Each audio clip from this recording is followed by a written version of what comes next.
동네입니다.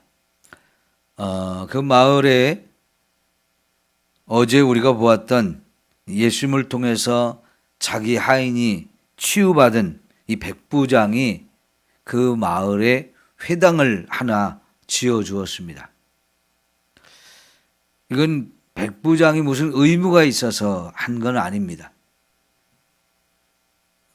거기에 이 가버나움이라는 동네가 회당이 꽤 큰 회당이 있는데요. 그 마을이 작은 마을이 아니었다는 것을 생각해 볼 수 있습니다. 그때 당시에는 이곳이 국경에 있는 마을이었어요. 국경. 지금은 거기서 한참 더 북쪽으로 올라가서 헬몬산이라고 하는 높은 산, 거기가 국경이지만은 그때 당시에는 헤롯이 아들이 셋이 있었는데 이 세 아들에게 자기가 죽으면서 자기 땅을 이렇게 나누어서 주면서 너는 여기까지 다스리고 너는 여기까지 다스리고 하면서 가나안 땅을 세 쪽으로 나누어서 아들들에게 주었거든요. 그래서 이 가버나움이 국경이었습니다. 이 국경에 이 국경을 넘어가고 들어오고 이렇게 하려면은 항상 지금은 여권 검사를 하게 됩니다. 그 사람이 어느 나라 사람인지 이걸 보고 세금을 물릴지 안 물릴지 이런 것들을 계산하기도 하고요. 그런데 그래서 이 가버나움이 국경이다 보니까요. 군대도 있었던 것이고요. 세관도 있던 것이고 그래서 마을이 꽤 커서 회당도 큽니다. 근데 그 회당을 이제 이방인 이 백부장이 지어주었다는 것은 굉장히 놀라운 일입니다. 회당이라고 하는 것은 유대인들의 모든 생활의 중심지입니다. 바벨론의 포로로 끌려갔을 때부터 성전이 없으니까 거기에 끌려간 사람들이 회당을 짓고 거기서 모여서 회의도 하고 또 아이들을 가르치기도 하고 이렇게 매일 새벽마다 모여서 기도도 하고 말씀을 읽고 주일이면 안식일이면 또 거기서 예배도 드리고 굉장히 모든 유대인들의 모든 일이 진행되어지는 중심지예요. 그런 회당을 유대인들이 보통 짓는데 여기서는 이 이방인 백부장이 지어줬다는 것은 굉장히 색다른 일이죠.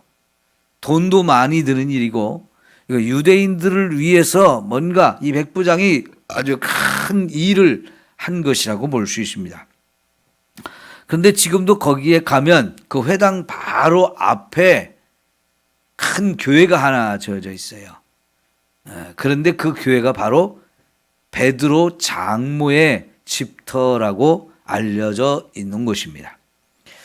예수님께서 바로 그 베드로의 장모의 집에 이렇게 들어갔는데 마침 그때에 베드로의 장모가 열병으로 앓아 누워서 고통을 받고 있었어요. 그것을 보신 예수님이 15절에 보니까 그의 손을 만져주셨다 그랬습니다. 그러니까 즉시로 열병이 떠나가고 이제 몸이 회복되었어요. 그리고는 이 베드로의 장모가 예수님과 자기 집에 온 예수님의 제자들 또 여러 손님들이 왔기 때문에 직접 자기가 먹을 걸 준비해 가지고 대접하는 상황이 벌어졌습니다. 오늘 또 말씀에서 예수님이 치유하시는 이 역사를 해주셨다는 것을 우리에게 가르쳐 주고 있는데요. 특별히 여러분 예수님이 15절에 그의 베드로의 장모의 손을 만져주셔가지고 병이 치유됐다 하는 이 상황을 우리에게 소개해 주고 있습니다. 여러분 두 번은 지금 앞에 두 가지 질병을 치유한 이야기가 소개됐는데 문둥병자, 나병 환자를 치료할 때도 예수님이 손을 대 주셨습니다. 두 번째 이 백부장의 하인의 중풍병을 고쳐줄 때는 그의 집에 가서 고쳐주려고 했는데 이제 백부장의 믿음 때문에 가지 않았어도 그냥 예수님이 계신 곳에서 저 멀리 떨어져 있는 이 중풍병 걸린 사람을 향해서 내 믿음대로 되라 라고 말했을 때 예수님 그냥 말씀으로 바로 치유가 되었습니다. 우리가 그걸 통해서 확인할 수 있는 것은 예수님의 치유의 능력, 이게 정말 대단한 것을 볼 수 있다는 것이고, 또 그 치유가 말씀으로 얼마든지 치유할 수 있는 능력을 가지셨다는 거 우리가 알 수 있는 거지요. 여러분, 이 말씀으로 치유한다는 거, 특별히 요즘의 의사들이 그 의사가 되기 위해서 전문적인 의학 지식을 배우고 수많은 경험을 쌓고 해야 이 병을 치유하는 것과는 차원이 완전히 다르지요. 전혀 그런 거 하지 않았어도 그냥 말씀으로 딱 치유할 수 있다. 이거는 이 세상에서는 볼 수 없는 일입니다. 오직 세상을 창조하신 그분만이 할 수 있는 능력이죠. 그래서 말씀으로 치유하신다. 그것은 진짜 창조적 능력이에요. 하나님께서 처음 창세기에서 세상을 창조하실 때 그 능력과 똑같은 거지요. 여러분, 예수님은 이 말씀으로 많은 일을 하셨어요.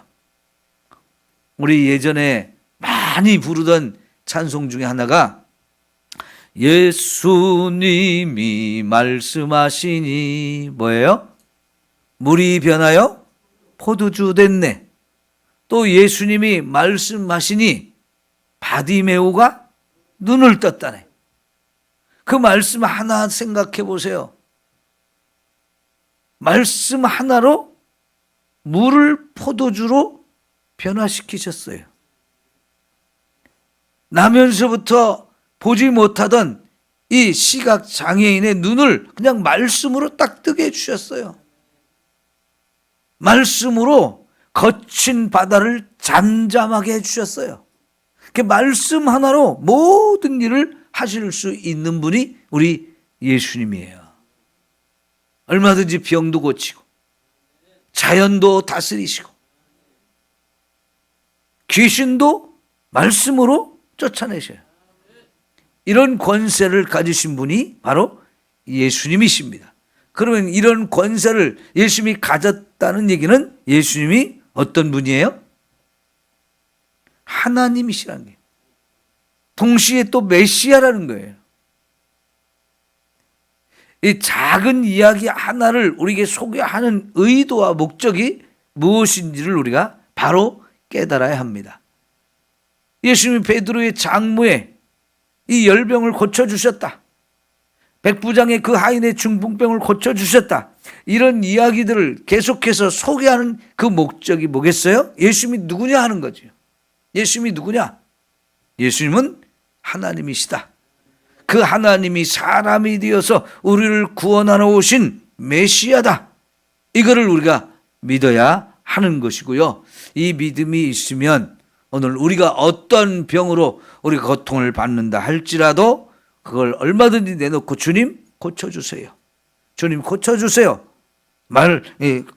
기도하면 주님이 못 고칠 질병이 없으신 거지요. 여러분, 처음에 소개됐던 이 나병 환자를 치유하는 사건에서 이 나병 환자가 예수님께 와서 뭐라고 그랬습니까? 주님이 원하시면 저를 깨끗하게 하실 수 있나이다. 이게 믿음을 하는 소리였는데요. 예수님도 뭐라고 그랬습니다? 나도 원한다. 네가 깨끗하게 되기를 나도 원한다. 이렇게 말씀을 하셨어요. 질병으로 고통받는 사람이 그걸 하루빨리 치유받기를 간절히 소원하는 것처럼 예수님도 내 마음만큼 똑같이 내 병이 치유되기를 원하시는 거지요. 그거는 사랑입니다. 사랑. 우리를 그만큼 사랑하기 때문에 우리가 병을 좀 치유해달라고 예수님께 기도할 때 얼마든지 예수님 그걸 거절하지 않고 내가 내 마음 똑같이 나도 원해. 네가 빨리 치유받기를 원해 하면서 그거를 고쳐주기를 원하시는 거지요. 여러분, 예수님께서 지금 이 베드로의 장모가 열병으로 누워있는 걸 보시고 그 베드로의 장모의 손을 만져줬다는 이 말씀 한마디에 있어서 우리가 뭘 느낄 수 있나요?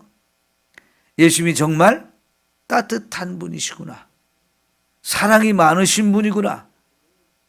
더 나아가서 그의 마음을 어루만져 주는 거죠. 사실은 손을 만져주지만 손을 만지는 걸 통해서 이 베드로의 장모는 자기 마음이 만져지고 있는 거예요. 이 환자의 손을 만져주는 것만으로도 내적 치유가 일어나는 거지요. 여러분, 첫 번째 사건이었을 볼 때 예수님이 이 나병 환자에게 손을 대셨다는 것은 이거는 유대인들이 상상할 수 없는 일입니다. 못하도록, 그렇게 하지 못하도록 율법이 규정되어 있는 일이에요. 그런데 그런 걸 모르시는 예수님이 아닌데 예수님이 그 나병 환자에게 거침없이 손을 대셨고 그 순간 질병이 치유됐는데요. 여러분, 이 나병 환자의 손을 대는 것, 또 열병으로 누워있는 베드로의 장모에게 손을 잡아주는 거, 이게 뭐겠어요? 단순히 그 병만을 치유하는 게 아니고 그 병으로 지금 마음이 많이 아픈 거예요. 힘들어요. 그 마음까지 만져주고 계시는 거지요. 이게 바로 내적 치유까지 하고 계시는 거지요. 사람의 병에는 육체의 질병도 있습니다. 마음의 병도 있습니다. 정신적인 질병도 있습니다. 영적인 질병도 있어요. 그런데 진짜 좋은 의사는 육체의 병만 치유하는 게 아니고 마음의 병도 치유해 주시는 거지요. 여러분, 우리 예수님은 내 마음 속에 있는 이 아픔이나 상처, 문제 이런 것까지도 다 치유하시는 너무 좋으신 최고의 의사가 되어지는 줄 믿습니다. 예수님이 이 베드로의 장모의 손을 만져주는 즉시 병은 떠나갔어요. 상황이 완전히 바뀌어졌어요. 손님이 오셨는데도 불구하고 일어나지 못하던 누워 있어야만 했던 이 여인이 열병은 떠나가고 자리에서 일어나셨고 그리고는 집에 온 손님들을 위해서 음식을 준비해서 대접해 주는 것으로 완전히 상황이 바뀌었죠. 예. 예수님이 이 손을 만져주는 것으로 놀랍게도 상황이 바뀌어진 겁니다. 여러분, 우리 예수님을 통해서 우리의 삶에도 이런 은혜가 있기를 축원합니다. 자, 그리고 나서요, 해가 저물 때쯤 돼서 온 동네에서 많은 사람이 몰려왔어요. 베드로의 장모 집으로.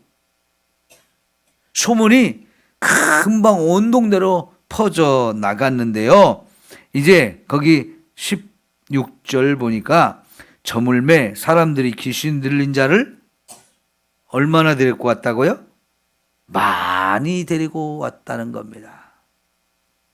그러면 귀신 들린 자가 그만큼 많았다는 얘기예요. 근데 지금은 안 그럴까요? 지금도 마찬가지입니다. 지금 여기에 같이 예배드리고는 우리들 속에는 귀신이 전혀 안 들어있을까요? 얼마든지 들어있을 수 있습니다. 에이, 목사님, 그래도 제가 교회를 몇 년 다녔는데요. 상관없습니다. 마귀는요, 우는 사자같이 두루두루 다니면서 삼킬 자를 찾는다 그랬어요. 그러다가 먹잇감이 될 만한 것이 딱 눈에 띄면 팍 들어오는 거예요. 목살 속에도 얼마든지 들어올 수 있어요.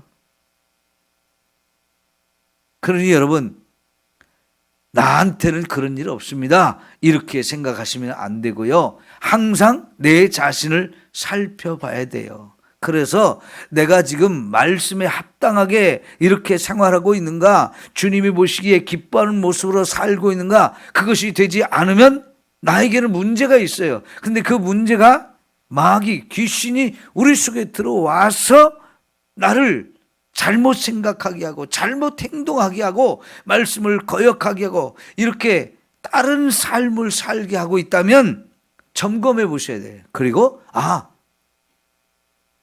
마귀가 틈을 탔구나. 그리고는 쫓아내셔야 돼요. 예, 맞아요. 제가 어렸을 때 저 어머니가 하시는 말씀 중에 좀 듣기 싫었던 소리 중에 하나가 기억이 나요. 그 마귀 틈타게 왜 그러니? 그런 말씀을 종종 하셨어요. 지금 생각해보면 그게 굉장히 지혜로운 소리예요. 마귀 틈타게 왜 그렇게 하느냐고. 그런 말이나 그런 생각이나 그런 행동이 마귀가 틈을 타고 들어오게 하는 길이라는 걸 자꾸만 경계를 하셨어요. 그렇게 하면 마귀가 틈을 탄다는 거예요. 여러분, 이런 조심하는 마음이 우리에게 있어야 되고요. 혹시라도 내가 마귀에게 틈을 열어주어서 마귀가 내 속에 들어와 가지고 내가 좀 이상한 잘못된 행동을 하게 한다면 빨리 우리가 깨닫고요. 예수의 이름으로 쫓아내셔야 돼요. 여러분, 예배 시간에 자꾸 졸리는 거 습관일 수 있어요. 피곤할 수 있어요. 여러 가지 이유가 있을 수 있지만 한 번은 생각해 보세요. 마귀가 나를 말씀을 못 듣게 하려고 귀를 막고 있는 거 아닌가. 잘 생각해 보셔야 돼요. 그냥 하나의 예를 들어서 설명을 드린 건데요. 그러니까요, 우리가 자꾸 내 자신을 나는 괜찮아 이게 아니고 살펴봐야 된다. 많은 사람들이 귀신 들렸다는 거예요. 그래서 그 귀신 들린 자를 예수님께 데려왔는데, 여러분, 예수께 오거늘 예수께서 말씀으로 귀신들을 쫓아내셨다. 이 마태복음에서 처음으로 예수님께서 귀신을 쫓아냈다는 말씀을 여기 소개하고 있어요. 그리고 내일 볼 건데요. 우리가 이제 28절 이하에 보면 진짜 예수님이 심각한 귀신 들린 사람을 그 속에서 귀신들을 다 쫓아내셔가지고 완전하게 회복시켜준 이야기가 나오는데요. 예, 여러분, 귀신들도 분명히 있습니다. 예? 지금도 있어요. 누구에게나 귀신은 들어올 수 있어요. 그런데 예수님이라면 이 귀신도 말씀 한마디로 탁 쫓아내실 수 있는 거예요.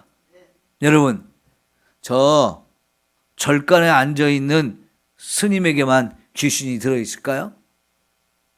무당집에 앉아있는 그 무당에게만 귀신이 들어있을까요? 무당집에 앉아있는 이 무당들 속에는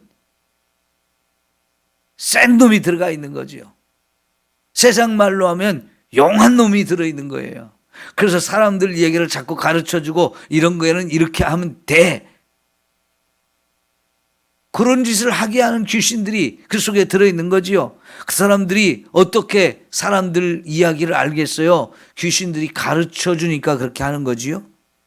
그걸 보면 귀신이 있다는 거 충분히 알 수 있어요. 근데 귀신이 그 속에만 있는 게 아니라고요. 이렇게 많은 사람들이 귀신에 들렸는데 또 보니까 귀신을 쫓아내시고 병든 자들을 고치시니 그랬는데, 우리가 앓고 있는 어떤 질병은 귀신이 가지고 들어와서 나를 고통스럽게 하는 질병도 있어요.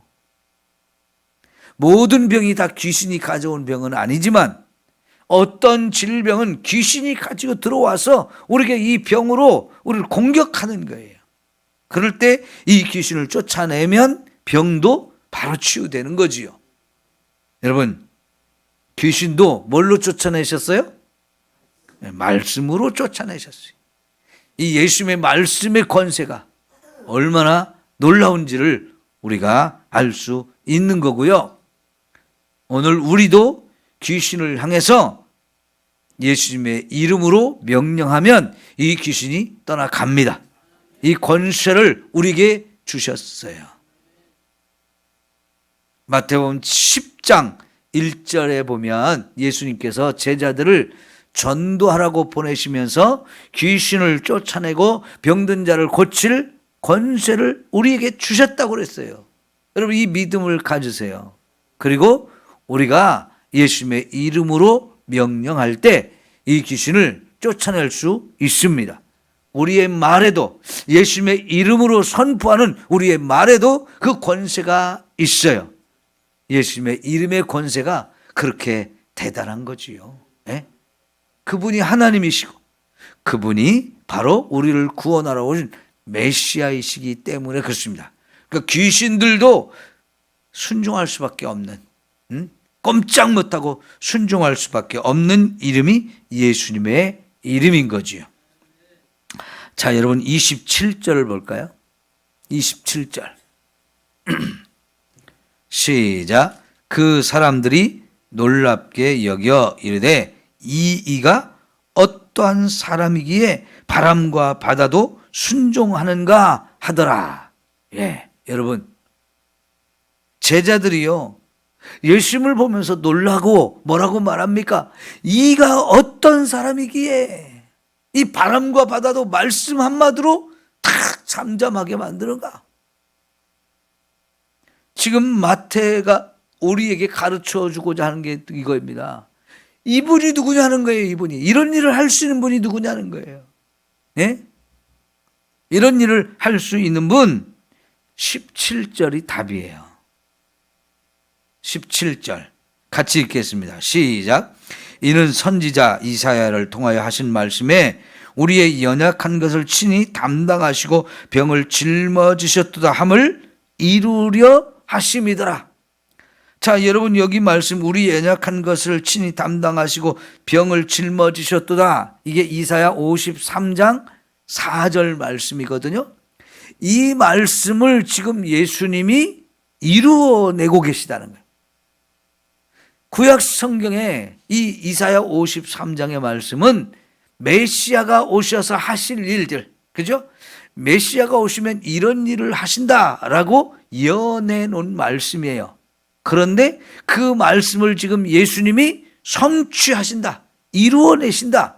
그러면 예수님이 어떤 분이라는 거예요? 네, 이사야 53장에 약속하고 있던 그 메시아, 앞으로 하나님 메시아를 보내줄 건데 그분이 오시면 이런 일을 해. 그러면 이런 일을 하는 분을 보면 그분이 누구예요? 메시아라는 뜻이죠. 예, 여러분 이 이사야 53장 4절 말씀을 우리 가운데 오셔서 지금 성취하고 계시는 분, 그분이 바로 예수입니다. 그럼 예수님이 이사야 53장 4절에 말씀하는 그 메시아가 확실하다는 거지요. 여러분 얼마나 귀한 말씀인지요. 제가 유튜브를 보다가 이런 내용을 봤어요. 지금 예루살렘 여기에 가가지고 만나는 유대인들을 붙들고 이사야 이 53장의 이야기를 하는 거예요. 그러면 이사야 53장의 이 말씀을 모르는 유대인은 거의 없습니다. 웬만한 사람은 다 압니다. 그러면서 그 이사야 53장의 이 말씀 예언된 메시아에 대한 예언을 성취한 분이 있느냐 없느냐 물어보면 아직 안 왔다고, 난 그분을 기다린다고 그렇게 얘기를 해요. 그런데 그때 바로 예수님을 소개하면서 예수님이 이런 일을 성취하신 분인데 당신 예수님이 누군지 알아? 물어보면 몰라요. 대부분 몰라요. 그래서 예수님이 어떤 분인지를 쭉 얘기하면 진짜 예수님이 그런 일을 했냐고 놀라거든요. 왜냐하면 유대인들은요 예수란 이름을 절대로 입에 올리지 못하게 해요. 가르칠 때 그렇게 가르쳤어요. 그래서 예수에 대해서 알아보지도 않아요. 그리고 예수라는 이름만 얘기하면 경기를 해요. 안 들으려고 해요. 그런데 예수님이 이런 일을 하신 분이다라고 얘기하면 진짜 그런 일을 했냐고. 오히려 반문을 해요. 예. 그래서 이 이스라엘에 지금도 전 세계에서 많은 사람이 선교사로 가가지고 그 사람들 한 명이라도 구원하려고 복음을 전하는 거예요. 예수님이 진짜 메시아라고 하는 것을 우리가 제대로 알고 제대로 믿어야 합니다. 그러면 우리 질병의 문제도 얼마든지 치유받을 수 있어요. 그 어떤 병이라도 우리 주님이 자신이 가져가셔서 대신 아파하시면서 질병을 짊어져가지고 담당하셔가지고 우리를 고쳐주시는 거지요. 이거는 최고의 사랑이에요. 최고의 사랑. 세상에 누가 내 병을 가져가서 자기가 아파하면서 우리 병을 고쳐주나요? 그럴 마음을 부모가 가져도 그것이 안 되잖아요. 그런데 예수님은 실제로 그 일을 하실 수 있는 분. 병이라는 게 참 괴롭잖아요. 우리를 괴롭히는 거잖아요. 그 병을 나를 대신해서 자기가 가져가서 자기가 아파하면서 내 병을 고쳐준다? 그건 사랑이 아니면 안 되는 거예요. 이런 사랑을 주님은 우리에게 지금도 허락하고 있어요. 그런 사랑을 우리가 지금 받고 있다는 얘기죠. 네. 주님과 더 깊이 사랑에 빠지기를 바랍니다. 나도 주님을 사랑하고 주님도 나를 사랑해주는 이런 사랑의 관계로 매일매일을 살아갈 수 있기를 축원합니다.